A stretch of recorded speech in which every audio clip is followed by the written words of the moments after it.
আসসালামু আলাইকুম এভরিওয়ান, আমি মোহাম্মদ আব্দুল মুতুসার কেমিক্যাল ইঞ্জিনিয়ারিং নিয়ে বুয়েটে পড়াশোনা করছি। তো আজকে আমি তোমাদের যেই চ্যাপ্টার নিয়ে আলোচনা করব সেটা তুমি দেখতেই পাচ্ছ, চ্যাপ্টার নাম্বার 10, যার নাম হচ্ছে খনিজ সম্পদ, ধাতু অধাতু। তো চলো কথা না বাড়িয়ে শুরু করি। সো প্রথমেই আসো যে আমাদের জানতে হবে যে খনিজ সম্পদ জিনিসটা কি। খনিজ সম্পদ মানে যেসব সম্পদ খনির মধ্যে পাওয়া যায়। তো যেসব সম্পদ খনির মধ্যে পাওয়া যায় এরকম কি হতে পারে? দেখো, যত আমাদের ধাতু অধাতু আছে আমরা কিন্তু এগুলো আকাশ থেকে পাই না, এগুলো কিন্তু আমাদের এক্সট্র্যাক্ট করতে হয়। নর্মালি আমরা বেশিরভাগই এক্সট্র্যাক্ট করি মাটি থেকে। মাটি থেকে আমরা হচ্ছে বিভিন্ন ধাতু, যেমন তোমার সোনা, তারপরে তামা, অ্যালুমিনিয়াম, এগুলো সব আমরা মানে মাটি থেকে আনি আর কি। তার মানে এমন কি মাটিতে তোমার ডিরেক্টলি পড়ে আসে অ্যালুমিনিয়াম যা তুলবা না, ব্যাপারটা এত ইজি না। এটা হচ্ছে বিভিন্ন আকরিক হিসেবে থাকে, বিভিন্ন তোমার খনিজ পদার্থ হিসেবে থাকে। আমাদের সেগুলো বিভিন্ন প্রসেস করে করে করে করে আমাদের ব্যবহার উপযোগী বিভিন্ন মৌলে বা যৌগে কনভার্ট করতে হয়। সো এই চ্যাপ্টারটা মেইনলি সেগুলো নিয়ে আলোচনা করব, ঠিক আছে? সো প্রথমে আসো খনিজ সম্পদ, যেটা বললাম। সো এখন যেটা বললাম যে মাটি থেকে আমরা পাই, হ্যাঁ এটা সত্য যে মাটি থেকে আমরা প্রচুর পরিমাণে খনিজ সম্পদ পাই, বাট তার মানে এই না যে সব সম্পদ যে আমাদের মাটির নিচেই আছে, ভূ একদম গর্ভে আছে, ব্যাপারটা এমন না। মাটির উপরেও অনেকগুলো খনিজ পাওয়া যায়, যেটাকে আমরা বলি ভূপৃষ্ঠে থাকে, ঠিক আছে? তো ভূগর্ভে ভূপৃষ্ঠ ছাড়াও দেখা যায় যে বাতাসেও কিছু পরিমাণ তুমি খনিজ নিতে পারো, যদিও সেই পরিমাণটা খুবই কম। তো ম্যাক্সিমাম আমরা অ্যামাউন্ট হচ্ছে ভূমির নিচেই পাই আর কি, ঠিক আছে? সো ওই কথাগুলো এখানে বলছে। তো মোটামুটি সব ধাতুগুলাই বিভিন্ন যৌগ আকারে থাকে। এমন একটা যৌগ যেটা আমরা ডিরেক্টলি ইউজ করতে পারি না, বাট কিছু কিছু ব্যতিক্রম আছে। কেউ কেউ আছে যারা কোনো যৌগ হিসেবে না, সুন্দর করে মৌল হিসেবেই থাকে। যেমন তোমার সিলভার, কপার, জিঙ্ক, এরা হচ্ছে কম সক্রিয়, এরা হচ্ছে মূল্যবান। কেন মূল্যবান? কারণ এরা হচ্ছে কারোর সাথে বিক্রিয়া করে না। সো বিক্রিয়া করা মানে কি, বা সক্রিয় মানে কি? সোডিয়াম অনেক সক্রিয়, মানে কি ও যদি কাউকে পায় বিক্রিয়া করে ফেলবে।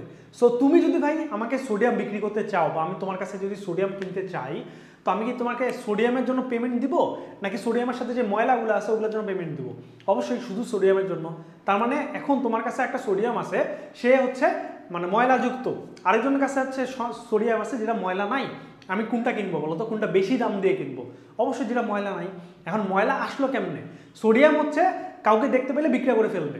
সো আমার যেটা দরকার ওটা বাদ দিয়ে যা আছে ওটা আমার জন্য ময়লা, ঠিক আছে? বা কেমিস্ট্রি ভাষায় সেটা তোমার হচ্ছে ময়লা বলতে পারো। সো সোডিয়াম কি করে? অন্যের সাথে বিক্রিয়া করে ফেলে, দ্যাটস ওয়াই ওটা কম মূল্যবান। বাট যারা সোনা, সে কারোর সাথে বিক্রিয়া করে না। সো তুমি যদি খনি থেকে বের করো দেখবে সোনা একাই আছে। সো এগুলা হচ্ছে কম সক্রিয় বাট অনেক বেশি মূল্যবান, ঠিক আছে? সো এই কথাগুলো বলছে। সো এগুলো রিডিং পড়বা। তো আমি হচ্ছে ডিরেক্টলি আসি, বলবো শিলা কি জিনিস। তো শিলা শুনে অনেকে তোমরা হচ্ছে শিলা কি জওয়ানি মনে মনে বাঁচতেছে, বাট না, ওই শিলা আর এই শিলা আলাদা। এই শিলা কি জিনিস? এই শিলা হচ্ছে তোমার, দেখো পৃথিবী যখন ক্রিয়েট হয়েছে, এটা তো তোমরা আশা করি জানো যে অনেক উত্তপ্ত অবস্থায় ছিল। দেন কি হয়েছে? দেন এটা ধীরে ধীরে ধীরে ধীরে ঠান্ডা হয়েছে। দেন আমাদের পৃথিবী বর্তমানে স্টেবল পর্যায়ে আসছে, তাই না ভাইয়া? সো এখন পৃথিবী যখন উত্তপ্ত অবস্থায় ছিল, দেন যখন ঠান্ডা হয়েছে, ঠান্ডা কিভাবে হয়েছে, কোথায় হয়েছে, এর উপর ডিপেন্ড করে আমাদের কিছু শিলা উৎপন্ন হয়েছে, ঠিক আছে? যে যখন ঠান্ডা হয়েছে দেন কি দানাদার বিভিন্ন যৌগ উৎপন্ন করছে, এই দানাদার যৌগগুলোকে বলা হয় শিলা। তো শিলা হচ্ছে 3 প্রকার, এক হচ্ছে আগ্নেয় শিলা, 2 হচ্ছে পাললিক শিলা, আর 3 হচ্ছে রূপান্তরিত শিলা। এখন কথা হচ্ছে ভাই কোনটা কি? সো দেখো, প্রথমে হচ্ছে আগ্নেয় শিলা। সো আগ্নেয় শিলা কি বুঝতেছো ভাই? আগুন নিয়ে কিছু একটা। সো দেখতে পাচ্ছ আগ্নেয়গিরি থেকে কিছু একটা হয়েছে। কি বলছে? যে উত্তপ্ত তরল অবস্থা থেকে তাপ বিকিরণের ফলে শীতল ও কঠিন হওয়ার ফলে সময়ে পৃথিবীর অভ্যন্তরে যে শিলার সৃষ্টি হয়েছিল তাকে বলা হয় আগ্নেয় শিলা। সো বলছে আগ্নেয় শিলা কেলাসিত এবং এই শিলার স্ফটিক দেখা যায়। এই শিলা সহজে ক্ষয়প্রাপ্ত হয় না, ওকে? আচ্ছা, দেন কি বলছে? পাললিক শিলা। পাললিক শিলা কি ভাইয়া? এটা ছিল তোমার হচ্ছে ভূমিতে হয়েছিল, বাট এটা কি? এটা তোমার সমুদ্র বা নদী বা বিভিন্ন জলাশয়, বলছে বিভিন্ন রোদের তলদেশে বা সমুদ্র বা নদীতে স্তরে স্তরে পলি সঞ্চিত হয়ে যে জমাট বেঁধে যে শিলার উৎপন্ন হয়েছে সেটাকে আমরা বলি পলি দিয়ে হয়েছে। সব পাললিক শিলা, ওকে? এই শিলা কোনো স্ফটিক থাকে না, হালকা সহজে ক্ষয়প্রাপ্ত হয়, আর স্তরের মধ্যে উদ্ভিদ ও প্রাণীর জীবাশ্ম পাওয়া যায়। দেন লাস্ট কি? রূপান্তরিত শিলা। এই যে তুমি দেখলা একটু আগে যে আগ্নেয় শিলা ছিল আর এখানে পাললিক শিলা ছিল, এরা হচ্ছে অনেক দিন ধরে মাটির নিচে চাপা থাকার কারণে তোমার বা হচ্ছে বিভিন্ন তাপ বা বিভিন্ন চাপের কারণে তারা এক সময় চেঞ্জ হয়ে রূপান্তরিত শিলা উৎপন্ন হয়, ঠিক আছে? সো এবার আসো খনিজ আর আকরিকের মধ্যে ডিফারেন্সটা কি। তোমাকে আমি কি বলছি একটু আগে, যে আমাদের যে বিভিন্ন ধাতু আছে বা অধাতু আছে এগুলো আমরা নর্মালি ডিরেক্টলি পাই না, এগুলা কি বিভিন্ন যৌগ আকারে থাকে। সো এই যে যৌগ আকারে থাকে এগুলাকে আমরা বলি খনিজ, ঠিক আছে। সো ওই খনিজ থেকে তুমি চাইলে বিভিন্ন প্রসেস করে করে করে করে তোমার ডিজায়ার্ড ধাতু বা অধাতুটা বের করতে পারো। এখন যদি তুমি সেটা প্রসেস করতে যায়, যখন ধাতুটা পাইলা, দেন ধাতুটা ইউজ করে তোমার যদি লাভ হয় বা তুমি বেচে যদি লাভ করতে পারো, তাহলে সেই খনিজটার একটি স্পেশাল নাম হচ্ছে আকরিক। তার মানে খনিজ আর আকরিক সেম জিনিস। তুমি যদি প্রসেস করে লাভ করতে পারো তাহলে সেটার নাম হচ্ছে আকরিক, আর তুমি যদি ওই যৌগ থেকে প্রসেস করে লাভ না করতে পারো তার মানে সেটা হচ্ছে খনিজ। সো তুমি বলতেই পারো সব আকরিকই খনিজ, বাট সব খনিজ আকরিক নয়, ঠিক আছে। সো এগুলো একটু রিডিং করবা, তাহলে তোমরা ডিটেলস বুঝতে পারবা। দেন আসো খনিজ সম্পদের অবস্থান কোথায় থাকে। সো এটা তো বলছি তোমাদের, পানির নিচে থাকতে পারে। পানির নিচে আছে মানে কি, এটা হচ্ছে ভূপৃষ্ঠের উপরে, আবার এমন হতে পারে মাটির নিচে আছে, যেটা হচ্ছে ভূগর্ভে। সো এরকম আছে, ঠিক আছে। আচ্ছা, দেন আসো ধাতু নিষ্কাশন। তুমি হচ্ছে ভাই তোমার কাছে খনিজ পাইছো বা আকরিক তুমি পাইছো, এখন আকরিক থেকে তুমি ধাতু কেমনে বের করবা? কেয়ারফুল, ধাতু, হ্যাঁ, অধাতু এইভাবে আমরা বের করবো না, শুধু ধাতু এইভাবে বের করবো। কিভাবে? তুমি প্রথমে ধরো মাটি ঘুরে ঘুরে ঘুরে ঘুরে পাইলা একটা বড় একটা যৌগ পাইলা। সো বড় যৌগ নিয়ে তো কাজ করা খুব টাফ। সো ওই জন্য আমরা প্রথম স্টেপ যেটা করি, আকরিক বিচূর্ণ, আমরা ওটা ভেঙে ভেঙে ভেঙে ভেঙে ছোট ছোট টুকরা করি। দেন সেকেন্ড স্টেপ হচ্ছে আকরিকের ঘনীকরণ। সো ঘনীকরণ জিনিসটা কি, এটা আমরা একটু পরে ডিটেলস জানতে পারবো। সো ঘনীকরণ করার পর আমরা কি করি, এই ঘনীকৃত আকরিককে অক্সাইডে রূপান্তর। সো অক্সাইডে কেন রূপান্তর করি ভাইয়া? কারণ তুমি যদি একটা আকরিক আলটিমেটলি ওই ধাতুর অক্সাইডে রূপান্তর করো, দেন ওইখান থেকে অক্সাইড সরিয়ে সেই ধাতুটা বের করাটা অনেক ইজি হয়ে যায়। দ্যাটস ওয়াই আমরা ঘনী করার পরেই সেটাকে অক্সাইডে রূপান্তর করব। দেন কি হয়েছে, যে অক্সাইডটা পাইলাম ওই অক্সাইডটাকে আমরা মুক্ত ধাতুতে রূপান্তর করে ফেলবো। তার মানে ধাতু তোমার তোমার হাতে ধাতু পাওয়া পর্যন্ত স্টেপ 4টা। 1 নম্বর বড় আকরিককে ভাঙে ছোট করবা, 2 নম্বর ঘনীকরণ করবা, 3 নম্বর অক্সাইডে রূপান্তর করবা, 4 নম্বর অক্সাইডকে মুক্ত করে ধাতুতে রূপান্তর করবা। এখন তুমি যে ফাইনালি যে ধাতুটা পাবা সেটা তো অনেক ময়লা থাকে, সো তোমার এটা বিশুদ্ধকরণ করা লাগবে। সো 5 নম্বর স্টেপ হচ্ছে ধাতু বিশোধন বা বিশুদ্ধকরণ, ঠিক আছে। সো আরো কিছু কথা বলছে যে আকরিক থেকে খনিজ মল দূর করার পদ্ধতি। সো এর আগে জানতে হবে যে খনিজ মল জিনিসটা কি। সো খনিজ মল হচ্ছে এই খনিজের সাথে যেসব ময়লা থাকে সেগুলা, বা তুমি ধাতু পাওয়ার পর যেসব তোমার ময়লা থাকবে ওগুলোকে তুমি বলবা খনিজ মল। সো ময়লাযুক্ত জিনিস তুমি নিতে চাইবা, অবশ্যই নিতে চাইবা না। আর এই জিনিসগুলো তো এমন না যে পানি দিলা উঠে গেল, ব্যাপারটা তো এরকম না। সো এই ময়লা দূর করার যে পদ্ধতি সেটাকে আমরা বলি হচ্ছে তোমার হচ্ছে মানে 4টা আছে নর্মালি।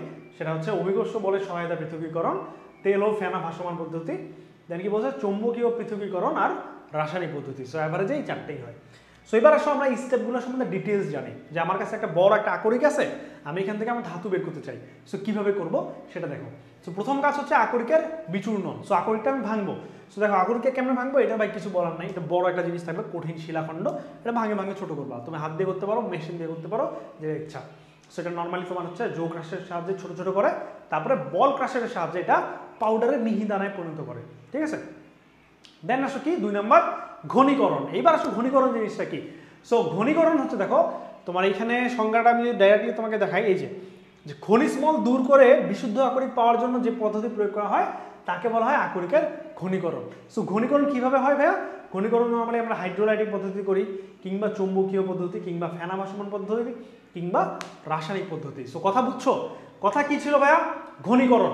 ঘনীকরণ মানে কি, তোমার যে বড় জিনিসটাকে ভাঙে ভাঙে ছোট করলা, তুমি যে মিহি দানায় পাউডার একটু মানলা, এই পাউডার থেকে তুমি ময়লা সরাবা। সো এই পাউডার থেকে ময়লা সরানোর যে পদ্ধতি সেটাকে আমরা বলি আকরিকের ঘনীকরণ, ঠিক আছে। সো ঘনীকরণ আমরা কিভাবে করব ওটা নিয়ে একটু আলোচনা করি। প্রথম স্টেপ ছিল হাইড্রোলাইটিক পদ্ধতি। হাইড্রোলাইটিক মানে কি? হাইড্রো মানে বুঝতেছো ভাইয়া? সো এখানে তুমি হচ্ছে কোনটা ভারী কোনটা হালকা এটার তুমি অ্যাডভান্টেজ নিবা। কিভাবে ভাইয়া? দেখো তোমাকে বলছে এই পদ্ধতি সাধারণত ব্যবহৃত হয় অক্সাইডের আকরিকের ক্ষেত্রে। অক্সাইড আকরিক যেগুলো তুমি দেখবে যে ধরো লেড অক্সাইড, জিঙ্ক অক্সাইড, ওইখানে মূলত আমরা এগুলো ইউজ করি। কি বলছে, এই অক্সাইড আকরিকের কণাগুলা ভারী হয়, ঠিক আছে, আর এর সাথে যে ময়লাগুলো থাকে এগুলো হালকা হয়। সো তুমি যদি একটা হেলানো খাঁজ কাটা টেবিলের মধ্যে আকরিককে ঢালো আর এর উপর যদি পানি দাও, দেন কি হবে, ভারী আকরিকগুলা খাঁজের মধ্যে আটকে থাকবে কারণ ওটা ভারী, আর হালকাগুলা ছিটকে ছিটকে চলে যাবে। মানে একটা জিনিস যদি তুমি চলতেছে কন্টিনিউয়াসলি, অ্যান্ড দেন তুমি যদি ধরো আমার আঙ্গুলটা এখানে খাঁজ আছে, সো আমি যদি এখানে 2টা জিনিস দিই বা একটা মিক্সচার দিই ভারী আর হালকা জিনিসের, পানি দিয়ে মিক্স করে যদি আমি ঢালে দিই, সো দেখা যাবে যে যেগুলো আমার মানে হচ্ছে কঠিন পদার্থ, তারা হচ্ছে যেগুলো হচ্ছে ভারী পদার্থ, তারা কি, তারা এই খাঁজের মধ্যে আটকে যাবে। বাট পানি অ্যান্ড হালকা জিনিসগুলো উপর দিয়ে চলে যাবে। সো যখন পানিটা চলে যাবে দেন আমি যে খাঁচে খাঁচে যে আটকে গেছে আমার জিনিসগুলো এগুলোকে আমি বের করে আমি সুন্দর একটা ইয়ে পেতে পারি, ঠিক আছে। সো এইটাই হচ্ছে তোমার হাইড্রোলাইটিক পদ্ধতি।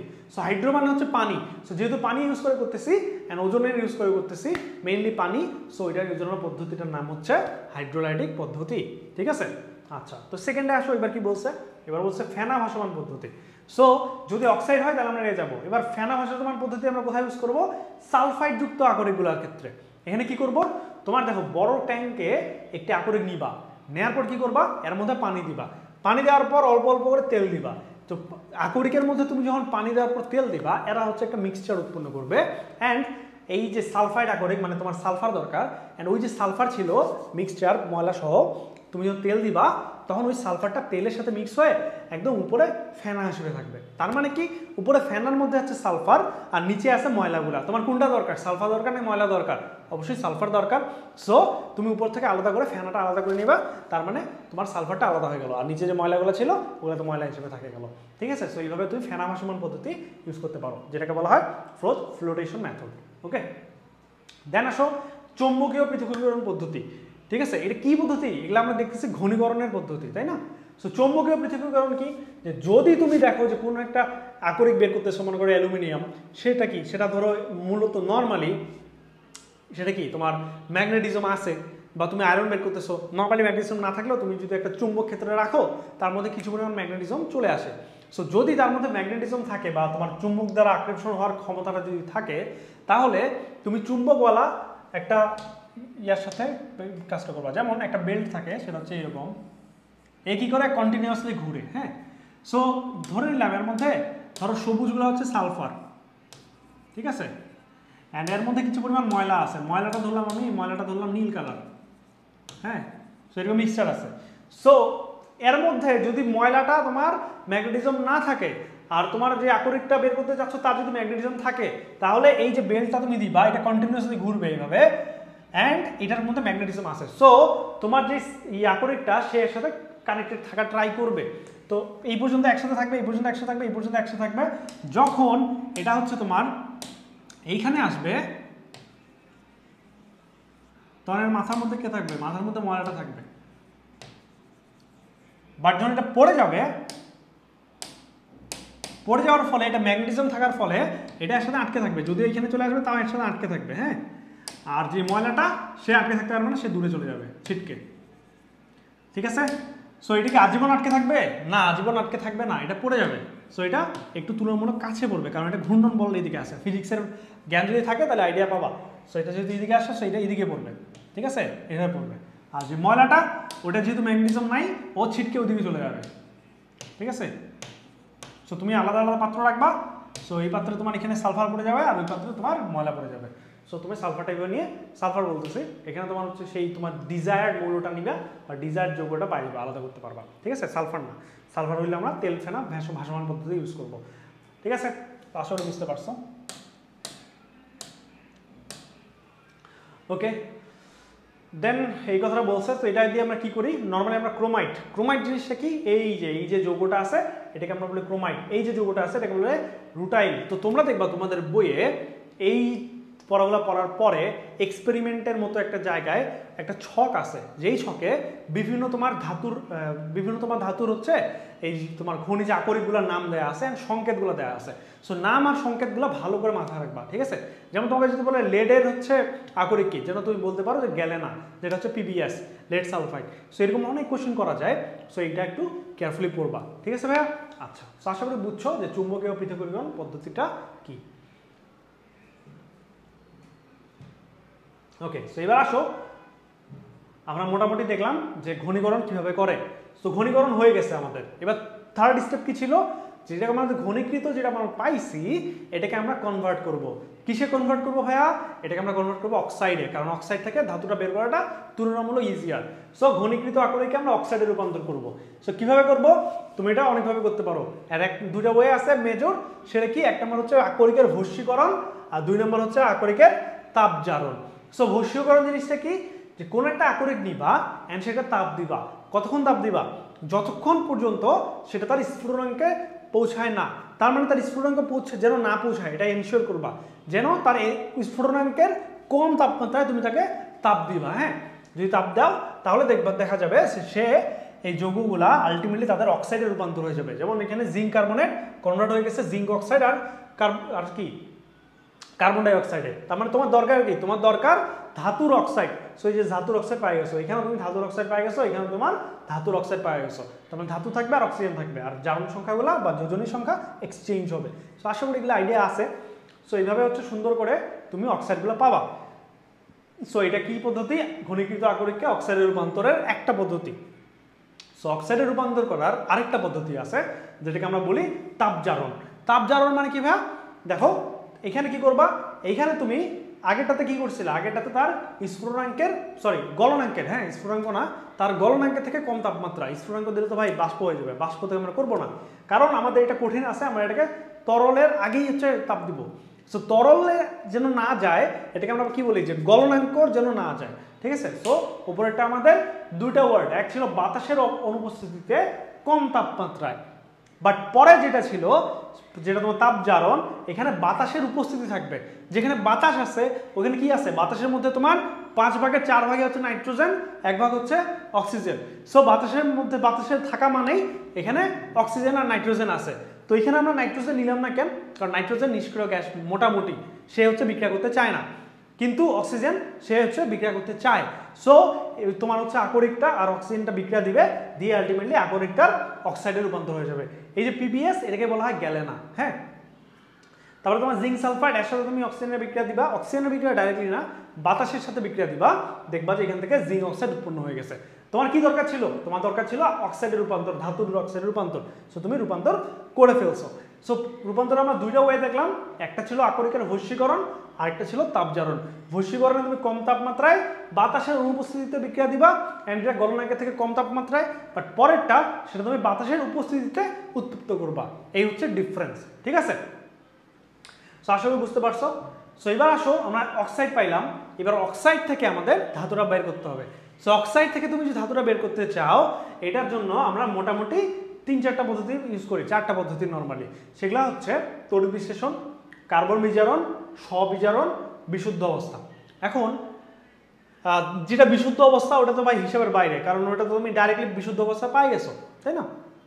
প্লাটিনাম বলো, অরিয়াম মানে গোল্ড বলো, ওগুলো তুমি ডাইরেক্ট পাবা। সো ওগুলো তোমার এত পেন্টিং নেওয়ার দরকার নেই। বাট বাকি যারা আছে, যেমন জিঙ্কের হচ্ছে তুমি হচ্ছে কোনো আকরিক, কিংবা তোমার ক্যালসিয়ামের আকরিক, কিংবা কপারের আকরিক, কিংবা পটাশিয়ামের আকরিক, এগুলো তোমার ডিরেক্টলি তুমি বিশুদ্ধ অবস্থায় পাবা না, এরা হচ্ছে সক্রিয়। সো এরা বিক্রিয়া করে ফেলে। সো এই বিক্রিয়া করে ফেলে এত কাহিনীর জন্যই আমরা এগুলোকে আলাদা করে করে করে করে শেষ পর্যন্ত অক্সাইডে বানাইছি। এবার কথা হচ্ছে অক্সাইড থেকে আমরা মুক্ত ধাতুতে কিভাবে আনবো। যদি তুমি দেখো যে এই কয়েকটা লিস্টের মধ্যে আছে, এরা হচ্ছে বেশি সক্রিয়, ঠিক আছে। সো এরা যে বেশি সক্রিয়, যদি এগুলা তুমি মানে যেটা বের করতে চাচ্ছ সেটা যদি এই চার্টের মধ্যে পড়ে এই অংশে, তাহলে তুমি এটাকে তড়িৎ বিশ্লেষণের মাধ্যমে বিজারণ করবা। যদি তোমার একটু কম সক্রিয় হয়, মধ্যমানের সক্রিয়, যেমন জিঙ্ক, আয়রন, লেড, এদেরকে তুমি কার্বন বিজারণ পদ্ধতিতে মানে অক্সাইড মুক্ত করবা। আর যদি আরো কম সক্রিয় হয়, এদেরকে তুমি স্ববিজারণ পদ্ধতিতে বিজারণ ঘটাবা, ঠিক আছে। তো চলো এবার দেখি যে তোমার এই পদ্ধতিগুলোর জিনিসটা কি, ঠিক আছে। সো দেখো, তো ওটা আমরা আলোচনা করব, বাট স্লাইডে একটু পরে দিছে, সো আমরা একটু পরে আলোচনা করব। বাট তার আগে আমরা হচ্ছে আমাদের লাস্ট এই স্টেপটা সেটা মাথায় রাখবো। সেটা কি ছিল ভাই, মনে আছে? তোমরা কিন্তু 4 নম্বর স্টেপে কিন্তু ধাতু পাই গেছো, যেমন এই স্টেপে তুমি ধাতুতে পাই গেছো, বাট এই ধাতুতে ময়লা আছে। তো এখন এই ময়লাটা আবার পরিষ্কার করব। কিভাবে করব? ধাতু বিশুদ্ধকরণ করে। সো ধাতু বিশুদ্ধকরণ করার অনেকগুলো ওয়ে আছে, এর মধ্যে 2টা মেজর ওয়ে হচ্ছে বিগালক যোগ করে 1 নাম্বার, আর 2 নাম্বার ওয়ে হচ্ছে তোমার তড়িৎ বিশ্লেষণ পদ্ধতিতে ধাতু বিশ্লেষণ। সো বিগালক জিনিসটা কি ভাইয়া? বিগালক জিনিসটা হচ্ছে যে ময়লা যে পাইলা তুমি, ময়লাযুক্ত ধাতুটা, এই ময়লাযুক্ত ধাতুকে ময়লা মুক্ত করতে যে জিনিসটা অ্যাড করতে হয় সেটা হচ্ছে তোমার বিগালক। সো তোমার যদি খনিজ মলটা ক্ষারকীয় হয় তাহলে তুমি অ্যাসিডিক বিগালক দিবা, আর তোমার যদি যে খনিজ মলটা মানে ময়লাটা, এখানে কিন্তু আকরিক নিবা না, এখানে ময়লাটা যদি ক্ষারকীয় হয় তাহলে তুমি এখানে অ্যাসিডিক অক্সাইড দিবা, আর ময়লা যদি অ্যাসিডিক হয় তাহলে এখানে তুমি ক্ষারকীয় অক্সাইড দিবা। সো একটা কথা বলছিলাম মনে আছে যে তোমার অধাতুর অক্সাইড অ্যাসিডিক, সো সিলিকনের অক্সাইড অ্যাসিডিক, আর ক্যালসিয়াম অক্সাইড ধাতুর অক্সাইড কি ক্ষারীয়, সো ধাতুর অক্সাইড ক্ষারকীয়। ঠিক আছে, কথা বুঝছো? সো এইভাবে হচ্ছে এটা করা হয়। আর সেকেন্ড পদ্ধতি হচ্ছে তড়িৎ বিশ্লেষণ। তোমার যদি ধাতুটা যদি সক্রিয় হয় দেন আমরা এটা ইউজ করি।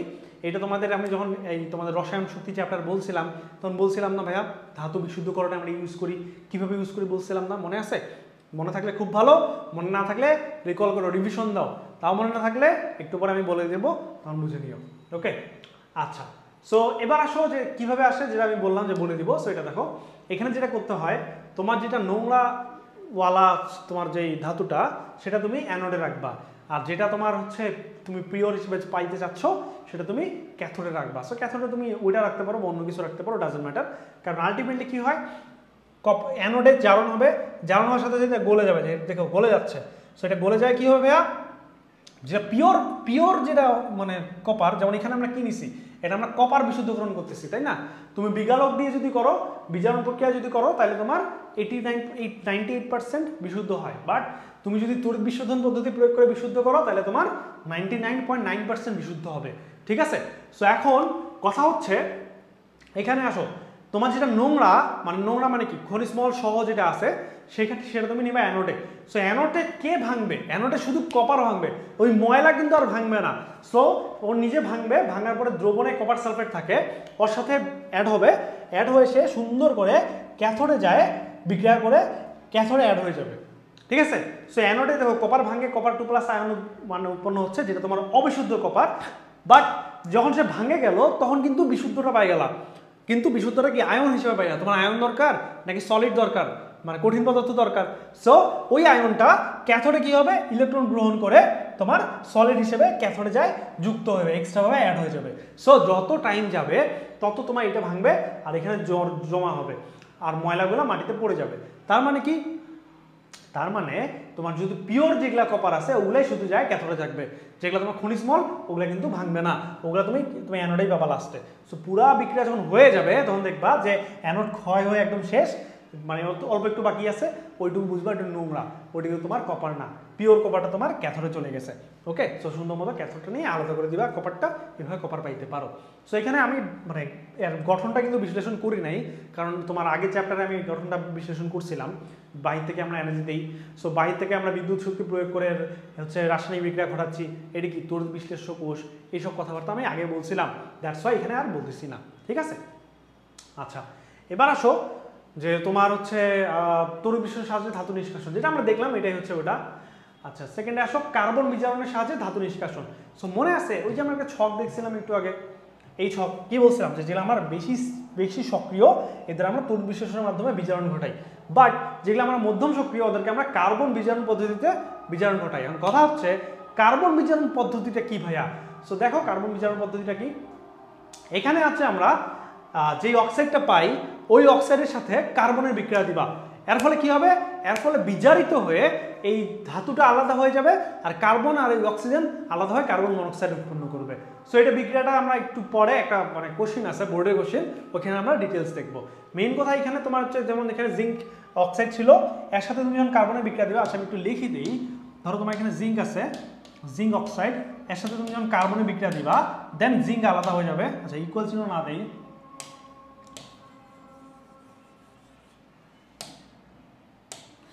সো কার্বনের যখন বিক্রিয়া দিবা দেন কি হবে, তোমার জিঙ্ক উৎপন্ন হবে আর এই কার্বন অক্সিজেন মিক্স হয়ে কার্বন মনোক্সাইড উৎপন্ন হবে। ঠিক আছে? যার ফলে তুমি আলটিমেটলি ধাতুটা পেয়ে গেলা। সো এই ধাতুটা পেয়ে গেলে কিন্তু নাম্বার 4 স্টেপ ছিল। সো এটা পাওয়ার পরে দেন আমরা এটাকে পরিষ্কার করি কিভাবে, ধাতু বিশুদ্ধকরণ, যেটা হচ্ছে বিগালক দিয়ে অথবা তোমার তড়িৎ বিশ্লেষণ করে। ঠিক আছে? সো এটা 4 নম্বর স্টেপ, মানে ময়লাযুক্ত ধাতু, দেন 5 নম্বর স্টেপে আমরা যাই বিশুদ্ধ করব। ওকে, আশা করি বুঝতে পারছো। সো এবার আসো একটা বোর্ডের কোশ্চেন, তোমাকে কি বলছে যে জিঙ্ক ব্যান্ড আর অক্সিজেনের বিক্রিয়া দিছো, দেন তুমি এ আর বি দুটো যৌগ পাইছো, এ যৌগটা আয়নিক, বি যৌগটা সমযোজী। তো কোশ্চেন হচ্ছে এ যৌগ থেকে কিভাবে জিঙ্ক নিষ্কাশন করা যায়। তো দেখো জিঙ্ক ব্যান্ড মানে এটা কি ব্যান্ড না, এটা অ্যাকচুয়ালি জিঙ্ক ব্লেন্ড হবে। এটা হচ্ছে তোমার অ্যাকচুয়ালি তোমার জিঙ্ক সালফাইড।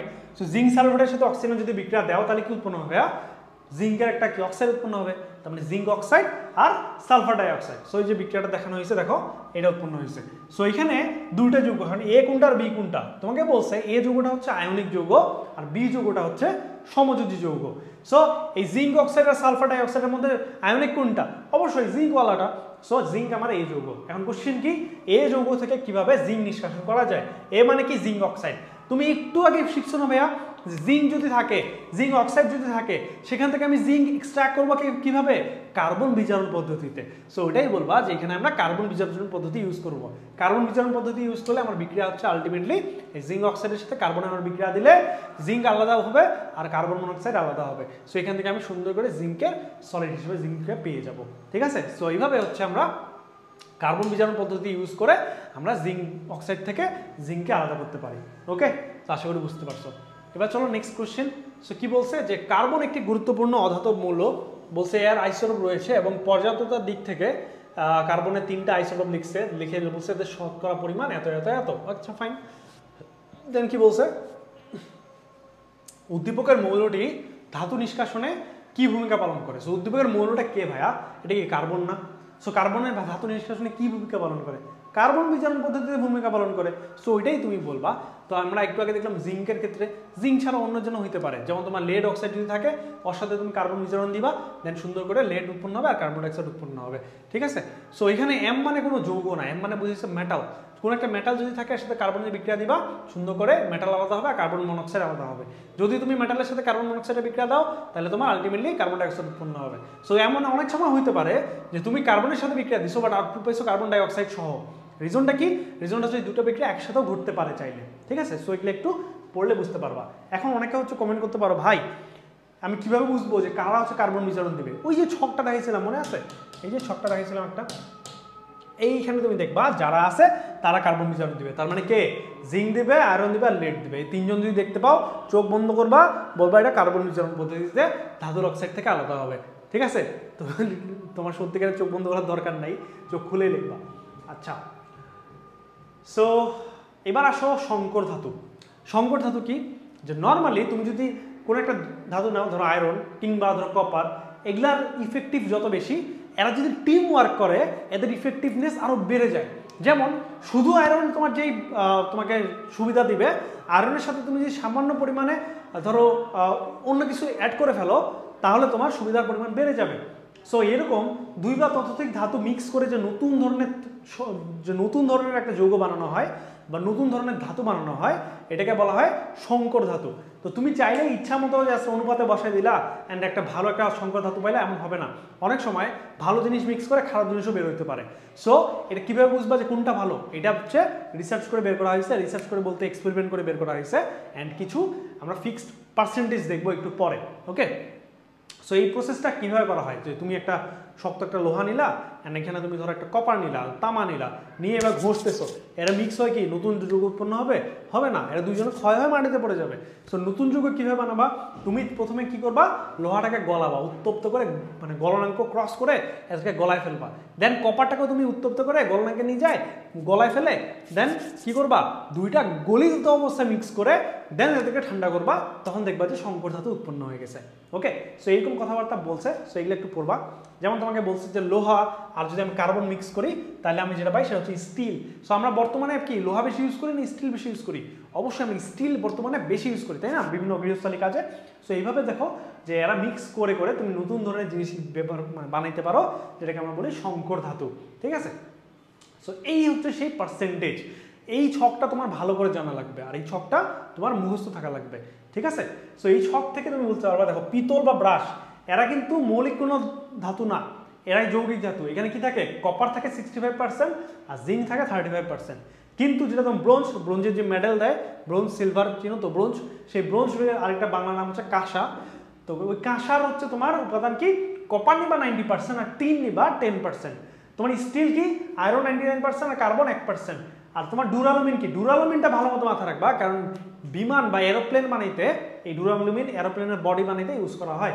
সো এখানে কি করা হয়, aluminium 95%, copper 4%, magnesium manganese iron 1%। সেটা অন্যগুলো তুমি মনে থাক না থাক ডাজেন্ট ম্যাটার, ডুরালুমিন যেন তোমার ভালো মতো মাথায় থাকে, ঠিক আছে? আর অন্যগুলো মাথায় রাখা ট্রাই করবা, শুধু ট্রাই না, ভালো মতো ট্রাই করবা, ওকে?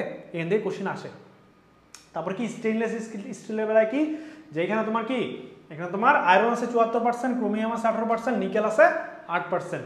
সো বাকিগুলো দেখে নিবা। সো আশা করি বুঝতে পারছো, ঠিক আছে? সো এখন এখানে বলা আছে যে কোনটা কোথায় ইউজ করা হয়, যেমন ব্রাশ বা পিতল কোথায় ইউজ করা হয়, যেমন বাসনপত্র, মূর্তি, নল এগুলো বানাইতে। যেমন ডুরালুমিন কোথায় ইউজ করা হয়, বিমান বা মোটর গাড়ির অংশ কিংবা সাইকেলেরও অংশ, যেটা দামি সাইকেল, অনেক ধরো অনেক 1-2 লাখ 3 লাখ টাকা দামের সাইকেল পাওয়া যায়, মোটর সাইকেল না কিন্তু সাইকেলই পাওয়া যায়। সো ওগুলো বডিতেও মাঝে মাঝে ডুরালুমিন ইউজ করা হয়।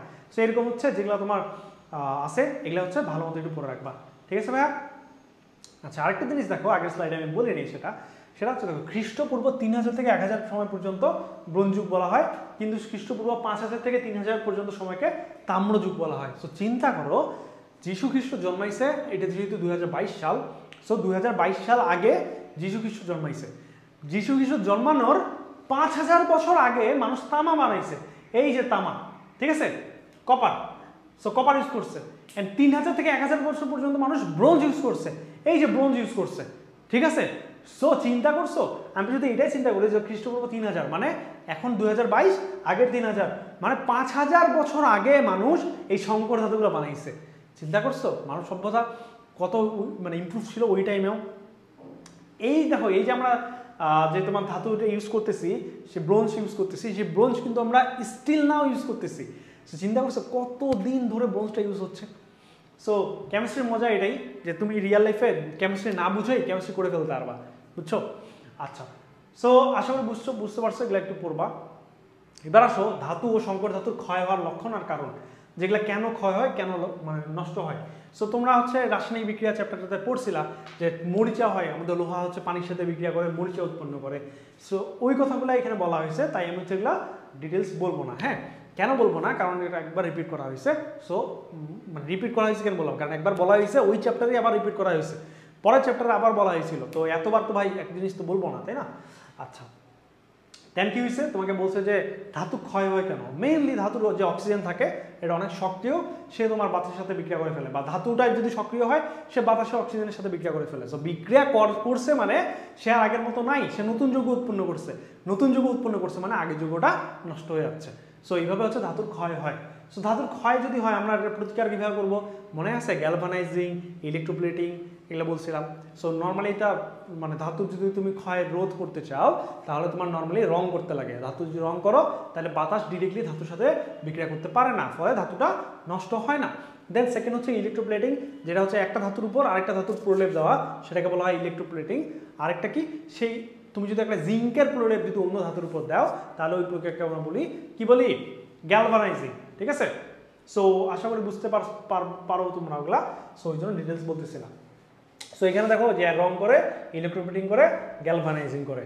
সো এখন এগুলা তোমাদের ডিটেলস দেখাইছিলাম, মনে আছে যে তুমি যাকে ভাঙে মানে যার প্রলেপ দিতে যাচ্ছ সেটা রাখবা অ্যানোডে, আর যার উপরে প্রলেপ দিবা তাকে রাখবা ক্যাথোডে। যেমন এখানে চাবির উপরে তোমার কপারের প্রলেপ দিবে, ঠিক আছে? সো কপারের প্রলেপ দিবা, কপারকে রাখবা অ্যানোডে, আর যাকে তুমি দিবা, যেমন চাবিকে দিচ্ছ, যেমন এটা চাবি ছাড়া চামচ হইতে পারে বা অন্য কিছু হইতে পারে, তাকে রাখবা ক্যাথোডে। রাখার পরে তুমি হচ্ছে ব্যাটারির প্লাসটা অ্যাড করবা হচ্ছে অ্যানোডে, আর ব্যাটারির মাইনাসটা অ্যাড করবা ক্যাথোডে। দেন তুমি দেখবা বিক্রিয়া শুরু হয়ে গেছে, এই কপারটা ভেঙে ভেঙে ভেঙে ভেঙে যায় এই চাবির গায়ে যায় লেগে যাচ্ছে, যার ফলে আলটিমেটলি একটা চাবির উপরে প্রলেপ হচ্ছে। কার প্রলেপ? এই কপারের প্রলেপ। সো দেখলা যে ধাতুর বিশোধন যেটা কাইন্ড অফ সিমিলার জিনিস, যা সেখানে প্রলেপটা হচ্ছে। সো এইভাবে আমরা ইউজ করে হচ্ছে প্রলেপ দিতে পারি। সো তুমি যদি কপার না দিয়ে এটা জিঙ্ক দিতা তাহলে কি চাবির উপরে কি জিঙ্কের প্রলেপ রাখতো, ওইটাকে আমরা বলবো গ্যালভানাইজিং। ওকে, তো আশা করি বুঝতে পারছো। সো এটা আমরা কেন করতেছি, যাতে এই যে চাবিটা আছে, ঠিক আছে, যাতে এই চাবিটার উপরে যেন বাতাস ডিরেক্টলি বিক্রিয়া না করতে পারে। সো এখানে আশা করি বুঝতে পারছো তোমরা, তাই আমি হচ্ছে আর ডিটেলসে যাচ্ছি না, মানে যথেষ্ট ডিটেলসে গেছি। কিন্তু আমি এই ওয়ার্ডটা যখন বলি অনেকে হয়তো চিন্তা করো ভাই ডিটেলস বলতেছে না, আমি কিন্তু এমনও হয় যে পুরো ডিটেলস বলে আমি বলছি আর ডিটেলস যাচ্ছি না। রিজনটা কি, কারণ তো ভাই তোমার জ্ঞানের ডেপথ আর আমার জ্ঞানের ডেপথ তো ডিফারেন্স তো আকাশ পাতাল, তাই না? ধরো আমার ইভেন ভার্সিটিতেও আমাদের এগুলো পড়ানো হয়, সো আমাদের একদম ডিপ নলেজটাও আমাদের থাকে। সো আমি যদি এখন তোমাদের সেই নলেজটা দেই, তুমি তো ভাই স্কুলে পড়ো, তোমার তো সব মাথার উপর দিয়ে যাবে। দ্যাটস ওয়াই আমি বলি ডিটেলস যাচ্ছে না। যদি তোমার ডিটেলস আরও জানার ইচ্ছা থাকে বলবা আমাকে, বা আমাদের গ্রুপে বা তোমার পেজে, যেখানে ভালো লাগে যে ভাই আমি আরও জানতে চাই, তোমাকে অবশ্যই হেল্প করা হবে। যদি না করা হয় আমাকে অ্যাপ্রোচ করিও, আমি তোমাকে হেল্প করার ট্রাই করবো, ঠিক আছে? আচ্ছা, সো এবার আসো ইলেকট্রোপ্লেটিং, যেটা আমরা বললাম মাত্র, অ্যান্ড সেম হচ্ছে galvanising, kind of similar, just তোমার জিঙ্ক দিবা। আচ্ছা, এবার হচ্ছে কি ধাতু পুনঃপ্রক্রিয়াজাতকরণ। সো পুনঃপ্রক্রিয়াজাতকরণ মানে কি ভাইয়া? পুনঃপ্রক্রিয়াজাতকরণ মানে হচ্ছে রিসাইক্লিং। সো আমরা তো ধাতু যে ইউজ করতেছি, আমরা তো ওটা ভূপৃষ্ঠ থেকে বা ভূগর্ভ থেকে বের করে বিভিন্ন প্রসেস করে ইউজ করতেছি, বাট এটা তো আমাদের অঢেল পরিমাণ তো নাই ভাইয়া, এটা তো আমাদের এক পর্যায়ে যায় তো শেষ হয়ে যাবে। দ্যাটস ওয়াই আমরা ধাতু বারবার উঠায় খরচ করে নষ্ট করে না দিয়ে আমরা ট্রাই করবো যেগুলো আমাদের ওয়েস্ট হয়ে যাচ্ছে সেগুলোকে আমরা রিসাইকেল করতে পারি কিনা। সো ওইটাকেই বলা হয় ধাতুর প্রক্রিয়াজাতকরণ। সো এটা করলে আমরা ইকোনমিক্যালি লাভ হব, প্লাস আমাদের পরিবেশের জন্য এটা ভালো। হ্যাঁ, আচ্ছা, দেন কি আছে? খনিজ অধাতু। তো এতক্ষণ আমরা যেসব নিয়ে আলোচনা করলাম সবগুলো ছিল ধাতু, এবার আমরা অধাতু নিয়ে আলোচনা করব। সো অধাতু কি ভাইয়া? যেমন সালফার হইতে পারে বা আরো অন্য কিছু হইতে পারে, ঠিক আছে? সো সালফার আমরা কিভাবে বের করব? আমরা কি ওগুলার মতো চূর্ণ বিচূর্ণ করে বের করব? না, কারণ সালফার তো ভাই একটা গ্যাস টাইপের, সে তাকে বা তরলকে কিন্তু চূর্ণ বিচূর্ণ করতে পারবা না। সো আমরা একটা ডিফারেন্ট ওয়েতে বের করি, ঠিক আছে? সো কিভাবে বের করি দেখো, একে আমরা এই যে ফ্রাশ পদ্ধতি বলে, এইভাবে বের করি। কি করি দেখো, আমরা 3টা নল একসাথে ঢুকাই মাটির ভিতরে। কোন মাটিতে? যেখানে যে হলুদ সালফারগুলো থাকে সেই মাটিতে। ঢুকানোর পরে আমরা একটা নল দিয়ে হচ্ছে অনেক গরম একটা পানি দিই, যেটাকে আমরা বলি সুপার হিটেড পানি, ঠিক আছে, বা সুপার হিটেড ওয়াটার। সো সেটা আমরা দেই, তখন সেটা এখানে যায়।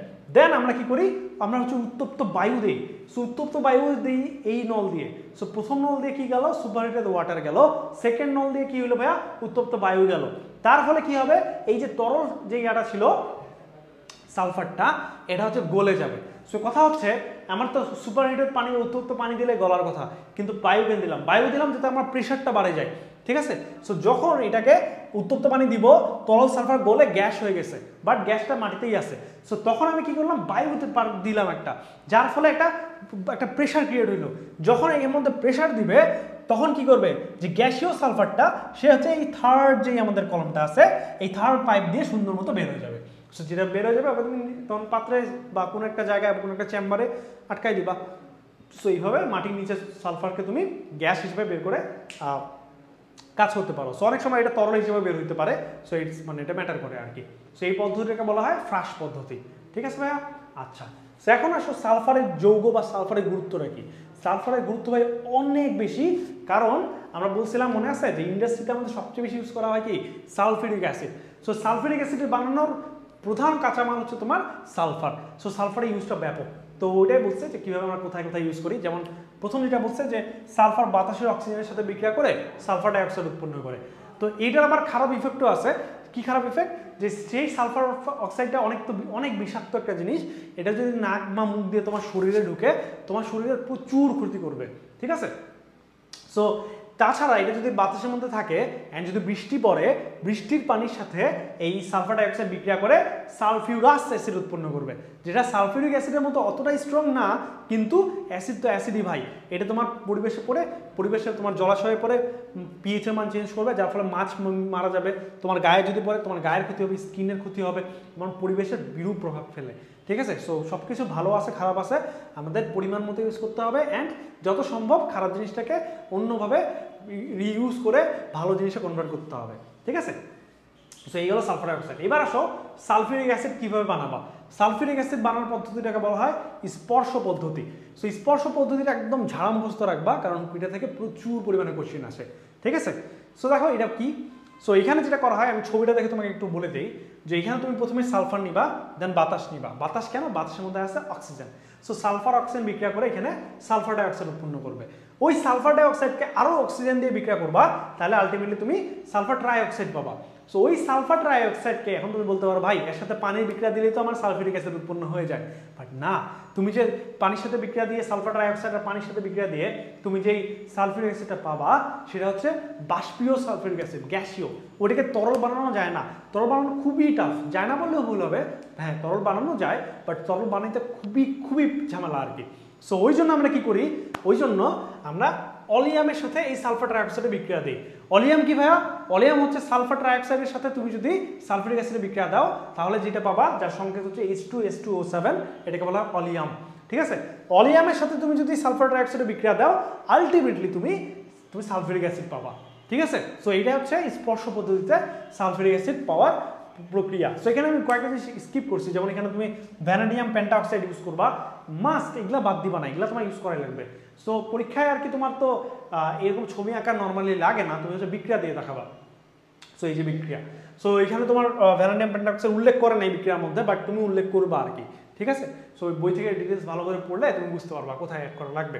সো পদ্ধতিটা কি, সালফারের সাথে সালফার ডাইঅক্সাইড, দেন সালফার ডাইঅক্সাইড থেকে সালফার ট্রাইঅক্সাইড, দেন সালফার ডাইঅক্সাইডের সাথে তুমি হচ্ছে কি করবা, সালফিউরিক অ্যাসিডের সাথে বিক্রিয়া দিয়ে অলিয়াম বানাবা, ওই অলিয়ামের সাথে পানি বিক্রিয়া দিলে তোমার সালফিউরিক অ্যাসিড বের হয়ে যাবে। এখন বলতে পারো ভাই সালফিউরিক অ্যাসিড এখানে তো আমি ইউজ করতেছি, তাহলে নতুন করে পাওয়ার কি দরকার? দেখো তুমি ইউজ করছিলে 1 মোল পরিমাণ, বাট আউটপুট পাইছো 2 মোল, তার মানে তুমি যদি 500 মোল ইনভেস্ট করো তুমি পাবা 1000 মোল।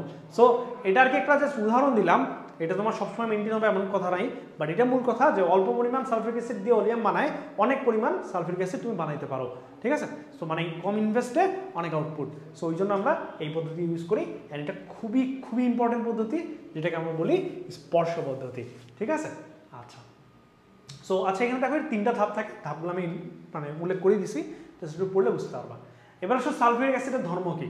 সো সালফিউরিক অ্যাসিড কি কি হিসেবে কাজ করে, এ হচ্ছে নর্মালি 3টা ধর্ম দেয়। 1 তার অ্যাসিডিক ধর্ম থাকে, 2 তার জারণ ধর্ম থাকে, 3 তার নিরোধক ধর্ম থাকে। সো অ্যাসিডিক ধর্ম মানে কি, ও হচ্ছে অ্যাসিড, তো কিভাবে প্রুফ করবা, কোন একটা ক্ষারের সাথে তাকে বিক্রিয়া দিবা, দেখবা যে লবণ পানি উৎপন্ন হয়েছে, তার মানে নিশ্চয়ই এটা একটা অ্যাসিড ছিল। দেন সেকেন্ড আসে জারণ ধর্ম। জারণ ধর্ম মানে নিজে বিজারিত হবে, অন্যকে জারিত হবে। সো জারণ ধর্ম বেশি মানে কি, নিজে বিজারিত হওয়ার ক্ষমতা বেশি। জারণ ধর্ম বেশি মানে মানুষকে জারিত করার ক্ষমতা বেশি। সো এটা ভালো মতো মাথায় রাখবা, জারণ ধর্ম মানে নিজে বিজারিত হবে, ঠিক আছে। সো এটা প্রুফ কি ভাইয়া, প্রুফ হচ্ছে তুমি যদি গাঢ় সালফিউরিক অ্যাসিডকে কপারের সাথে বিক্রিয়া দাও, দেখবা যে কপার সালফেট উৎপন্ন হয়েছে, সালফার ডাইঅক্সাইড উৎপন্ন হয়েছে, আর পানি উৎপন্ন হয়েছে। সো কিভাবে বুঝবো কে জারিত হয়েছে কে বিজারিত হয়েছে? এখানে কপারের জারণ সংখ্যা কত, 0, এখানে কপারের জারণ সংখ্যা কত, 2+, তার মানে কপার কি করছে, ইলেকট্রন দিছে। সো কপার যদি ইলেকট্রন দেয়, ইলেকট্রন নিছে কে, এই সালফিউরিক অ্যাসিড ইলেকট্রন নিছে, তার মানে এটা বিজারিত হয়েছে, এই জারিত হয়েছে, এটাই তার জারণ ধর্ম বা নিজে বিজারিত হওয়ার ধর্ম, ঠিক আছে। এন্ড লাস্ট যেটা, সেটা হচ্ছে নিরোধন ধর্ম। নিরোধন মানে হচ্ছে পানি বের করে নেওয়ার ক্ষমতা। যদি তোমার এখানে কোনো হচ্ছে চিনি থাকে আর তার সাথে সালফিউরিক অ্যাসিড বিক্রিয়া দাও, ওই চিনি কি করবে, ওই চিনি থেকে পানি বের করে নিবে, হ্যাঁ। সো পানি বের করে ফেলে, সে কি করবে, সে সুন্দর মতো কার্বন উৎপন্ন করবে, আর সালফিউরিক অ্যাসিডটা এই যে পানির সাথে অ্যাড হয়ে তোমার কি, তোমার হচ্ছে এর সাথে পানি যোজন বিক্রিয়া একটা দিয়ে দিবে। তারপরে মেইন কথা হচ্ছে তোমার এই যে তোমার চিনি ছিল, এখান থেকে পানিগুলো টেনে টেনে সে বের করে ফেলছে। ওকে, সেই মোটামুটি তোমার এই চ্যাপ্টার তো মোটামুটি শেষ। এন্ড লাস্ট একটা কোশ্চেন নিব। সো দেখো এইখানে কি বলছে যে জিঙ্ক ব্লেন্ড আর অক্সিজেনের সাথে বিক্রিয়া করছে। আচ্ছা, এই উদ্দীপক আমরা দেখছি একটু আগে। দেন কি বলছে যে বি যৌগ থেকে একটি নিরোধক অ্যাসিড তৈরি করা সম্ভব, বিশ্লেষণ করো। সো বি যৌগটা কি ভাইয়া মনে আছে? এই যৌগ কে ছিল? এই যৌগ ছিল তোমার জিঙ্ক অক্সাইড। আর বি যৌগ কে ছিল? বি যৌগ ছিল তোমার সালফার ডাইঅক্সাইড। মনে না থাকলে এখানে দেখে নাও। সো সালফার ডাইঅক্সাইড, তো সালফার ডাইঅক্সাইড থেকে নিরোধক অ্যাসিড মানে কি সালফিউরিক অ্যাসিড বানানো পসিবল? অবশ্যই পসিবল। কিভাবে বানাবা? স্পর্শ পদ্ধতিতে বানাবা। সো এটা তোমার ওই পদ্ধতিটা লিখবা, তা আশা করি বুঝতে পারছো। সো এই হচ্ছে তোমার এই চ্যাপ্টারটা। তো আশা করি বুঝতে পারছো কিভাবে কি করে। অ্যান্ড হচ্ছে অনেক ছোট একটা চ্যাপ্টার, বাট মোটামুটি এখান থেকে কোশ্চেন আসে। সো একটু পড়লেই মোটামুটি তুমি হচ্ছে এখান থেকে ভালো এক মার্ক পেতে পারো। ওকে, তো আশা করি বুঝতে পারছো। তো এখন তোমাকে একটা কোশ্চেন করি, বলো তো এই যে তুমি ধাতু নিষ্কাশন করতেছো, এটা কি প্রক্রিয়া? জারণ প্রক্রিয়া না বিজারণ প্রক্রিয়া? বলতে পারবা? আচ্ছা, যারা হচ্ছে তোমরা একটু কেয়ারফুল, তারা হচ্ছে আশা করি শুরু থেকে একটু কেয়ারফুলি ছিলা। সো তাদের জন্য এটা অনেক ইজি জিনিস, কারণ একদম শুরুর স্লাইডে এটা বলে দেওয়া ছিল। ঠিক আছে, সো কি বলা যাচ্ছিল ভাই দেখো। সো ধাতু নিষ্কাশন অবশ্যই একটা বিজারণ প্রক্রিয়া। হ্যাঁ, সো চলো আমরা দেখি কোথায় আছে। সো